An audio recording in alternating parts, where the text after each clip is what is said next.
আধা সামরিক বাহিনী তো রাজ্যটাকে চেনে না, রাজ্য পুলিশের উপর আমরা নির্ভর করতেই হবে। তারপর দেখা গেল যে আইডেন্টিটি কার্ড করেও ভোটে করাপশন আছে। এবার ইলেকশন কমিশন আপ্রাণ চেষ্টা করছে করাপশন ফ্রি ইলেকশন।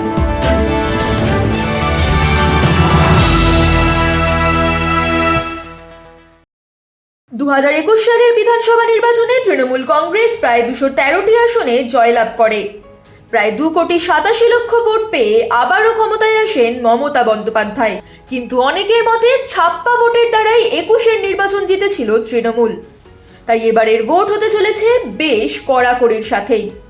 রিগিং থেকে শুরু করে সিসিটিভি, বডি ক্যাম, এমনকি আধা সামরিক বাহিনীর ব্যবহার, সবকিছু নিয়েই উঠেছে বিতর্ক। শুনে নেওয়া যাক প্রবীণ সাংবাদিক তরুণ গোস্বামী কি বললেন এই ব্যাপারে। এখন এই যে ছাপ্পা ভোট না, আমি তো অনেক বছর ধরে নির্বাচন কভার করছি। ছাপ্পা ভোট কিভাবে হয় বলা খুব কঠিন। প্রথম কথা, ছাপ্পা ভোট গোটা কনস্টিটিউয়েন্সিতে হয় না, পকেটে হয়। সেই পকেট ছাপ্পা ভোট আটকানো কতটা যায় এ পর্যন্ত যেত আমার মনে হয় না সেটা। আমরা কিন্তু আমি ব্যক্তিগতভাবে সেই দিনও রাস্তায় ছিলাম যেদিন মমতা ব্যানার্জি আন্দোলন করেছিলেন no vote without voters card, 21শে জুলাই। সেই আন্দোলনে আমি দেখেছি, তো আমি কভার করতে গিয়েছিলাম। প্রথমে ভোটার্স আইডেন্টিটি কার্ড হলো, তারপর দেখা গেল যে আইডেন্টিটি কার্ড করেও ভোটে করাপশন আছে। এবার ইলেকশন কমিশন আপ্রাণ চেষ্টা করছে করাপশন ফ্রি ইলেকশন। অ্যাকচুয়ালি 2 ফেজে ইলেকশন, তো প্রথম দিন বোঝা যাবে যে ইলেকশন কমিশন কতটা সক্রিয় হলো। তৃণমূল কি প্রতিটি নির্বাচনে সংগঠিত অপরাধ চক্রের মাধ্যমে একটা লার্জ স্কেলের রিগিং করতো? না, করতো না। লার্জ স্কেল রিগিং করতো। লার্জ স্কেল আর ওই সব জায়গাতেই রিগিং যেটা হতো সেটা লার্জ স্কেল হতো না। আমরা লার্জ স্কেল রিগিং দেখেছিলাম দুজনের ক্ষেত্রে। হুগলিতে এমপি ছিলেন সিপিএম এর অনিল বসু, মারা গেছেন, তার লার্জ স্কেল রিগিং দেখেছিলাম। এবছর যেটা নির্বাচন কমিশন করছেন, যদি সত্যি কেন্দ্রীয় বাহিনী সক্রিয় হয় তাহলে কিন্তু কোনো রকমের ভোটের দিন গন্ডগোল করা যাবে না। যদি কোনো রিগিং না হয়ে থাকে তাহলে পুলিশ প্রশাসনের শীর্ষস্তরের পরিবর্তনে তৃণমূল সরকার এত ক্ষুব্ধ আর উত্তেজিত কেন? না, ক্ষুব্ধ উত্তেজিত করার কারণ হচ্ছে যে এই রকম ভাবে র্যাম্পেন্ট ট্রান্সফার এটা ইলেকশন কমিশন কোনো কারণ না থেকে করতে পারে না বলে তৃণমূল মনে করছে, এবং তারই বিরুদ্ধে প্রতিবাদ। যদি ধরুন তৃণমূল চুপ করে থাকতো, বা গভর্নমেন্ট তো তৃণমূল স্টেট গভর্নমেন্ট, তাহলে সেটা কোনো পলিটিক্যাল পার্টি করবে না, তারা তো প্রতিবাদ করবে, তারা তো বলবেই। কিন্তু তৃণমূলের, ধরুন কলকাতার ক্ষেত্রে আমি বলি বা পশ্চিমবঙ্গে বলি, নন আইপিএস অফিসারদের একটা বিরাট অংশ তৃণমূলকে সাপোর্ট করে, নানা কারণে সাপোর্ট করে। পুলিশ ওয়েলফেয়ারের জন্য সাপোর্ট করে, অ্যাডমিনিস্ট্রেশনের নানা সুযোগ সুবিধার জন্য সাপোর্ট। ধরুন একজন পুলিশ বাবা বা পুলিশ মা, তার বাচ্চা যদি কন্যাশ্রী পায়, তার ছেলে যদি যুবসাথী পায়, তার শাশুড়ি যদি লক্ষ্মীর ভাণ্ডার পান, বা জেলাতে তার ছেলেমেয়েরা যদি সবুজ সাথী সাইকেল পায়, তারা কিন্তু ভোটের দিন এগুলো ভুলে যাবে বলে আমার মনে হয় না। আসলে কি হয়, আমরা যখন কোনো নির্বাচন কভার করি, আমরা সবচেয়ে বোকা ধরে নিই মানুষকে। মানুষ কিন্তু বোকা নয়, মানুষ ঠিক হিসেব করে এবং হিসেব করে ভোটটা দেয়। আমরা সব কথাই বলি যে ইলেকশন কমিশন, আমরা বলি পলিটিক্যাল পার্টিস, আসল তো ডিসাইডিং ফ্যাক্টর হচ্ছে মানুষ। মানুষ কাকে ভোট দিচ্ছে, মানুষ কাকে চাইছে বা চাইছে না। আপনি কি বুথের বাইরে এবং ভেতরে লাইভ স্ট্রিমিং কে সমর্থন করেন?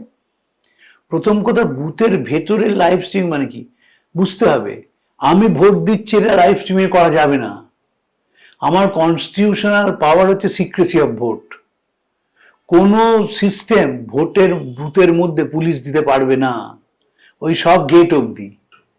ভেতরে থাকবে হচ্ছে পলিটিক্যাল পার্টির লোকজন, প্রিজাইডিং অফিসার, পোলিং অফিসার, এবং একটা ঘেরা জায়গা, আমি বোতামটা টিপবো।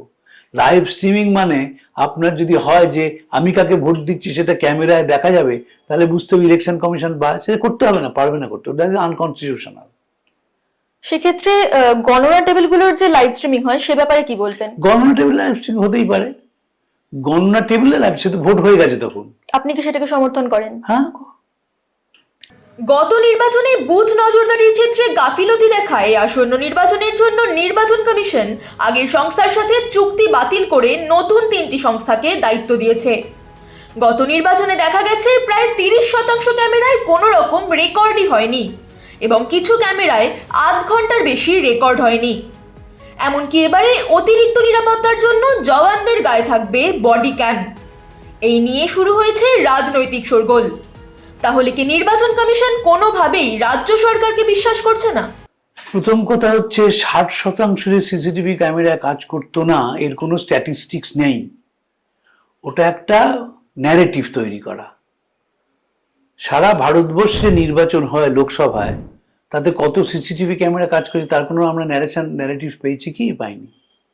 কিন্তু আপনি যদি বলেন, আমি ব্যক্তিগতভাবে ফ্রি অ্যান্ড ফেয়ার ইলেকশন বিশ্বাস করি, কিন্তু সেটা পুরোটাই ফ্রি অ্যান্ড ফেয়ার হবে, একদম এসআইআর থেকে শুরু করে আমার ভোট দান কেন্দ্রে যাওয়া অবধি। সেই ফ্রি অ্যান্ড ফেয়ার কিন্তু দেশে হচ্ছে না। আইজি বা ডিজি এককভাবে অপরাধীদের মুক্তি দিতে পারে না, সম্ভব নয় পারা। এগুলো সবকটা হচ্ছে আমার ধারণা যে একটি বিশেষ রাজনৈতিক দল তারা একটা তাস ফেলছে, এতগুলো অফিসার পাল্টে দেবো, এসআইআরটা দেরি করে শুরু করব, সময় মতো শেষ করব না, লজিক্যাল ডিসক্রিপেন্সি। আপনি যদি ইংরেজি ভাষার মধ্যে দিয়ে যান তাহলে ডিসক্রিপেন্সি কখনো লজিক্যাল হতে পারে না, it is contradiction in terms. ফলে সেদিক থেকে তারা সব ব্যবস্থা করছেন। আমার সবসময় মনে, আমি তো প্রচুর মানুষের সঙ্গে কথা বলি, মানুষের একটা বিরাট অংশ তারা কিন্তু তৃণমূলের সাথে নেই। এইটি হচ্ছে আসল কথা। বিরাট অংশ নেই, নানা কারণে নেই। আমাদের যারা শিক্ষিত মধ্যবিত্ত এখনকার যারা, তারা কোনো জিনিস তলিয়ে দেখে না, তারা অনেকটাই আবেগ দ্বারা তাড়িত হয়, impulsive individual is always risky. কি রাজ্য পুলিশের পরিবর্তে আধা সামরিক বাহিনীর মাধ্যমে নির্বাচন পরিচালনাকে সমর্থন করেন? দেখুন, আধা সামরিক বাহিনী তো রাজ্যটাকে চেনে না। আপনি কাশ্মীর থেকে একটি জওয়ানকে নিয়ে এলেন, তার হাতে একটা আধুনিক আগ্নেয়াস্ত্র আছে, কিন্তু সে কোন গলি দিয়ে গন্ডগোলটা হচ্ছে সেটা চেনে না। রাজ্য পুলিশের উপর আমরা নির্ভর করতেই হবে, এবং রাজ্য পুলিশ যে তাকে ঠিক জায়গায় নিয়ে যাবে তার কোনো গ্যারান্টি নেই। তৃণমূল কেন নির্বাচনী প্রক্রিয়ার স্বচ্ছতার বিরুদ্ধে প্রতিরোধ করছে? তৃণমূল স্বচ্ছতার বিরুদ্ধে যে ঠিক প্রতিবাদ করেছে তা নয়। আমি যতটুকু দেখেছি তৃণমূলকে, প্রথম দিন থেকে দেখেছি, তাদের বক্তব্য ছিল যে এত তড়িঘড়ি এসআইআরটা কেন হচ্ছে, এত তড়িঘড়ি করার দরকার ছিল না, যখন ভোট ছিল না তখন এসআইআরটা ঠান্ডা মাথায় করলে ভালো হতো।